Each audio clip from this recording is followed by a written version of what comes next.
সবাই যখন অসুস্থ, চেহারা বিকৃত, মন খারাপ, অসুস্থ, যখন আইয়ুব নবী অসুস্থ, চেহারায় হাসি।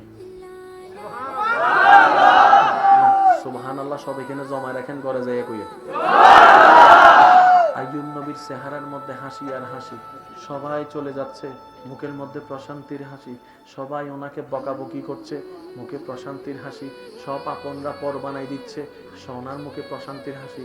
কিন্তু যেই দিন থেকে উনি সুস্থ হয়ে গিয়েছেন, সেই দিন থেকে আর প্রশান্তির হাসি নবী আইয়ুব আলাইহিস সালামের চেহারায় জগৎ আর দেখতে পাই না, জগৎ আর দেখতে পাই না। এই প্রশান্তির চেহারা আর কেউ দেখতে পাই না।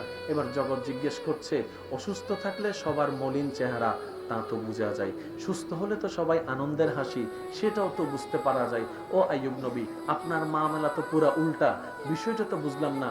আইয়ুব নবী বলে যে, বান্দা আলাদা, আশেক আলাদা। বান্দা আলাদা, আশেক আলাদা।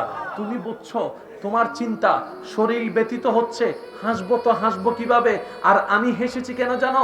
কারণ এই সুস্থতাও তো আমার আল্লাহর দান, এই অসুস্থতাও তো আমার আল্লাহর দান।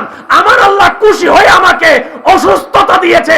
আমি আইয়ুব কেমনে নারাজ হইতাম, কেমনে মন খারাপ করতাম, এটা তো আমার পক্ষে সম্ভব না। বলেন না সুবহানাল্লাহ।